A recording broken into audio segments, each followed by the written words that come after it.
The Rev and the Rabbi on the Red Apple Podcast Network. Welcome back. I'm Rabbi Joseph Potassi. And I'm Reverend A.R. Bernard. We're speaking with Jonathan Wartell. Jonathan, the question I have for you is this. People point back to the Obama JCPOA agreement, and yet in that agreement, it's specified that there is a sunset clause, which means after, 7 years, Iran could revert back to reproduction. And people say that was a good deal. Why was that such a good deal? If you could not put an exclamation mark, there'll be no enrichment of uranium. I agree. The JCPOA, and I read through that document a couple of times because I was in a position to try to push back at getting that deal clinched. It was a terrible deal. It really was.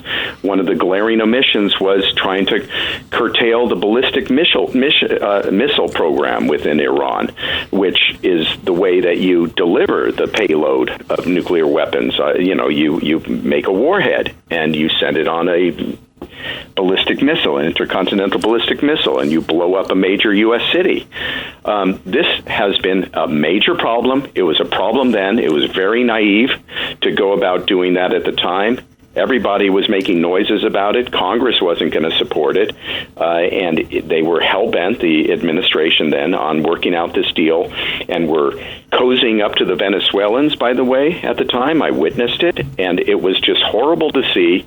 And it was something that led to where we are today. It was kicking the can down the road. We should know by now, you cannot deal with the current regime there. They are maniacal.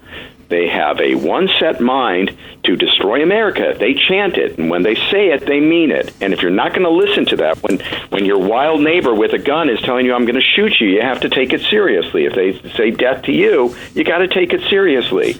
And if they have aspirations that have been proven of trying to create atomic weapons, and they're perfecting their ballistic missiles, you have to take it seriously. You got to stop this charade.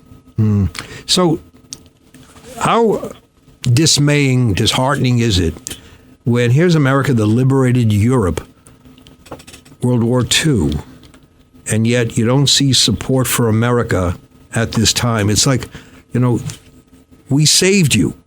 You're here because we were there. And yet there's a whole different mentality. Rabbi, you know so well of, how the Holocaust went about happening. And this lack of resolve to do the right thing. These horror shows creep up from time to time, and opportunities, incredible opportunities, like the one that's in front of the world now to rid the planet of this terrible regime and allow the people of Iran, who have been murdered in masses, arrested, tortured. It's astounding. It's a Nazi-like regime there, and the world's allowing it to breed and survive and go right back to what it's been doing all along. And it is just too expedient to have easy access to energy and not disrupt that. That's at the bottom of this whole thing. Right. And this abandonment of the United States, while I can understand, we didn't buy into this. Why do we have to be dragged into the conflict? There are ways in which you can participate, maybe not full throttle, but you can show some endorsement. You can help out with trying to push the regime to step aside and allow other people to come in there. But unfortunately, you're right. We're being abandoned. And you can be frustrated with President Trump. I understand that people can be frustrated with President Trump, not want to support the administration because they, for their own constituencies back home in their capitals, wherever they are, in Paris or whatever. But at the end of the day, there is a certain amount of support that can come, and it's not enough. Ryan Reynolds here from Mint Mobile with a message for everyone paying big wireless way too much. Please, for the love of everything good in this world, stop. With Mint, you can get premium wireless for just $15 a month. Of course, if you enjoy overpaying, no judgments, but that's weird. Okay, one judgment. Anyway, give it a try at mintmobile.com/switch. Upfront payment of $45 for 3-month plan, equivalent to $15 per month required. Intro rate first 3 months only. Then full price plan options available. Taxes and fees extra. See full terms at mintmobile.com. You know, you know, President Trump does one good thing and then shoots himself in the foot, and it's a pattern. But in 2018, he withdrew the U.S. from the deal, and you know he talked about its failure to really address the missiles or regional behavior. And from 2018 to now, we've seen that Iran has turned around and used that opportunity to build up supplies. 98% of their uranium was supposed to be reduced, according to Obama's agreement, but that did not happen. So, you know, Trump's removal, I mean, stepping back in 2018 allowed the truth to come out. But look at what happens when you have contempt for the person and yet you like the policy. And people always say policy, not the person. But there are some people who can't separate it. They hate, there is this, what they call derangement syndrome. They dislike the president so much that anything he does is unacceptable. Yeah, and I'm not for that. Look, if you do something good, I'm gonna say that was good and good for us. If you do something dumb, I'm gonna say that was dumb. Let's move to another Lebanon. Lebanon. Yeah, yes, John, talk about there's some historic possibilities there. What do you see happening, and is it realistic? Can Lebanon cannot by itself remove Hezbollah, can it? It can't. The Lebanese armed forces are just too weak, not paid enough, and it's just Hezbollah is not just a militant terrorist group within the country, but you have members of parliament who are part of the Hezbollah party because it's a Shia populated group with representation in Beirut, largely coming from the south of the country, and trying to separate the two is difficult. Now, Hezbollah is very unpopular in Lebanon because they've essentially brought all this chaos on the heads of the Lebanese people, and they're sick of and tired of it. But trying to completely eradicate Hezbollah when it's got a political arm, next to impossible. Yeah.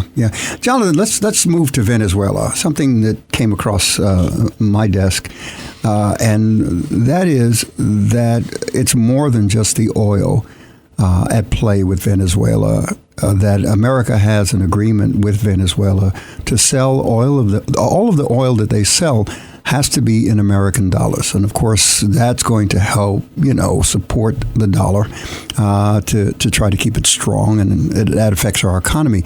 How true is that?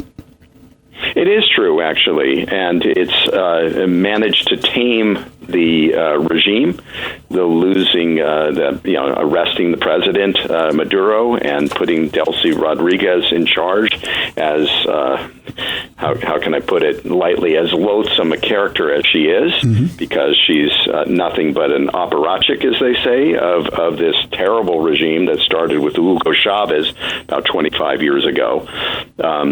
It's been a horrible experience for the Venezuelan people, and they have enriched themselves, this regime. They've ensured that all contracts, government contracts, everything goes to generals. It's this whole cottage industry for an elite group that essentially steals from the general population and doesn't give anybody else an opportunity at prosperity and happiness. So we're almost at the end of this segment. I said to the Rev before, I want to know what you read. In other words, we look at some of the... Yeah, what are your sources? What are you give up your sources. We often ask that of clergy. If someone delivers a good sermon, where'd you get that? What was the source? Jonathan? I honestly, gentlemen, I really take from the, newspapers and journalists like to, or news channels like to say that they're unbiased. Well, they're all biased pretty much. So I take from every side because you have to hear the arguments that are coming through. Right. But that's important. It's important that people not stay on one Echo channel. chamber. And you have to be open, think critically, process as much as you can. I know it's overwhelming, the amount of information that are coming at you, but you still have a responsibility to process it fairly. I told you he didn't read Enquirer. He kept saying Enquirer's his source. Wait a minute. Okay, I'm not going to pay. I'm going to. All right, Jonathan Wartell. Jonathan, thank you for being on the program. Always. Thank you. Great talking to you guys. And stay tuned for more of The Rev and the Rabbi right here on Red Apple Radio Networks.